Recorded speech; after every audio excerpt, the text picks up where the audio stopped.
sihlala Sitivikela. ngoba kithi Leyo indlela yokukhombisa luthando nenhlonipho. siyatata itimo Tetfu tengadi. leso Sivumelwano setfu. kithi akusiko nje Ngekucethelelana tinkhulumo kuphela. kungekwehlula I-HIV ngekwenta lutsandvo lwetfu luphephe.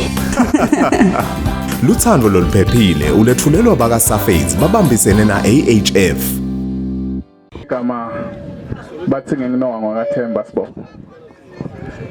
Ngiphuma kalikhono lengumnotho. Lokuyinhlangano lephuma ehlangotheni la ka-DPM.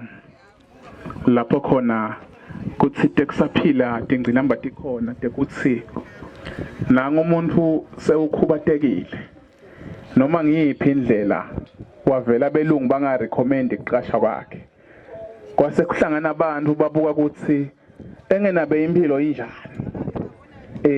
badibana ngemakhono lehlukahlukene wafika lomnye wathi yathi mina ekhaya ngingakhe itikafu ekhaya ngingakhe ema-gloves ekhaya ngingakhe tiqathulo temkolosho sahlala phansi siba kalikhono lengumnotho sakhulumisana sima-individuals up until saye sahlangana sathi kukhona into lenkulu lengaphuma nasingadibana sente lokuthide ngitothema liyaduma basekhulumile ngempilo bekunene eve ibhlungu indzaba yekwentiswa ngumuntu athi mina ngiyiceli le condom isalokhuluma ngayo na ufuna yona ngiyahamba nale mali yami uyidzinga le mali ingekho but nje ke sowukufunzile lapha ukuthi ungatimela ube nesinqumo lokweluphu lakuvedile indaba ezithala ukuthi ukufake lapha le ndlela yepoverty lekhona umna kefika athi khipha lento ngeke ngunike nale mali ngoba phela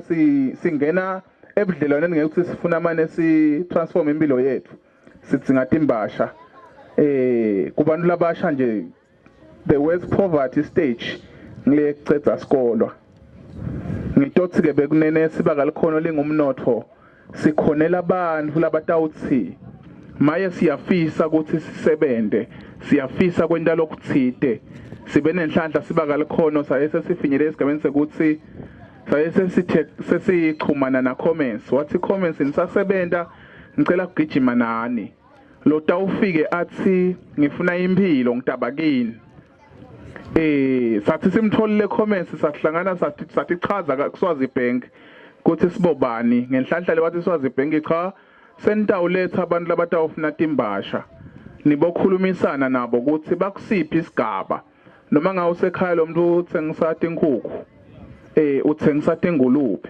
uyavela kalikhono lengumnotho simbhalise sibuke ukuthi si-accessa njani naye imali kuze kuthi ekhaya ukhone kuma nesinqumo sakho ngoba konke ungakunquma but iqiniso lithi kuneslogan sale emsebenzini lesithi healthy mind in a healthy body lokusho ukuthi umtimba lophilile engqondweni lephilile kwangabambisani lokho ungaphila ke but indlala nepoverty yenta ngathi uyahamba hanjelwa kancane.